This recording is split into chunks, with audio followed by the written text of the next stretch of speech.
Fiesta Kooperatiba ang konsepto sa pagsaulog sa Cooperative Month Culmination Program 2025 kung diin nagmalampuson nga nahuman ang maong panagtapok. Gipakita sa mga miyembro ang panaghiusa sa grupo sa pagpanindot sa ilang mga booth ug ang pabunggahay sa presentasyon ug orihinal nga gama sa imahinasyon sa 18 ka mga partisipante nga mibida sa ilang putahe o delikasi sa Food Fiesta Display Contest nga maoy nahimong simbolo sa kalig-on ug panagdait sa matag usa. Daog ang Central Tadeco Agrarian Reform Beneficiaries Multipurpose Cooperative sa maong kompetisyon sa ilahang makadasig nga booth ug ang lamian nga mga putahe nga maoy midaog sa panlasa sa mga hurado samtang nakuha sa Paheco Agrarian Reform Beneficiaries Multipurpose Cooperative ang second place ug third place na dawat sa Panabo City Government Employees Multipurpose Cooperative.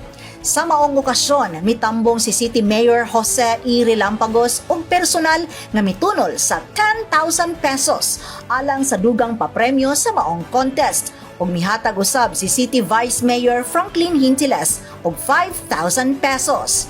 Sa atoa nga bisan unsa nga tong iyaho sa iya dili gyud siya.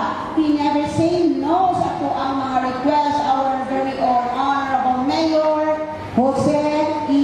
Relampagos. So, matukan ko gamay kay nakalimot ko.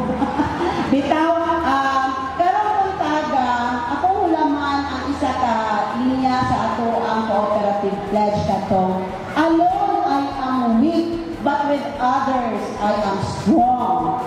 Nahugya usab ang mga partisipante sa paghatag ug makalingaw nga pinasahi nga talento ang pipila ka mga miyembro pinaagi sa pagsayaw ug pagkanta ug ang Pass the Microphone nga video key challenge nga maoy nakapasinggit sa kalipay sa tanan apil ang mga bisita. Sa katapusan, nagpasalamat si Rolando Indig, ang CCDC Vice Chairperson sa tanang kooperatiba nga miduyog ug mihatag sa ilang panahon.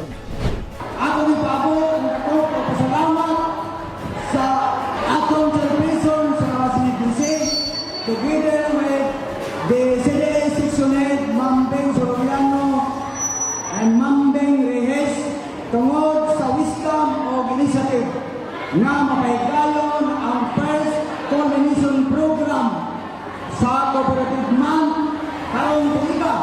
Kauban sa kamera si Louie Panagsagan, kini si Dali Amag nagikan sa City Information Office Broadcast Services alang sa Frontline News Panabo. Importante, informed.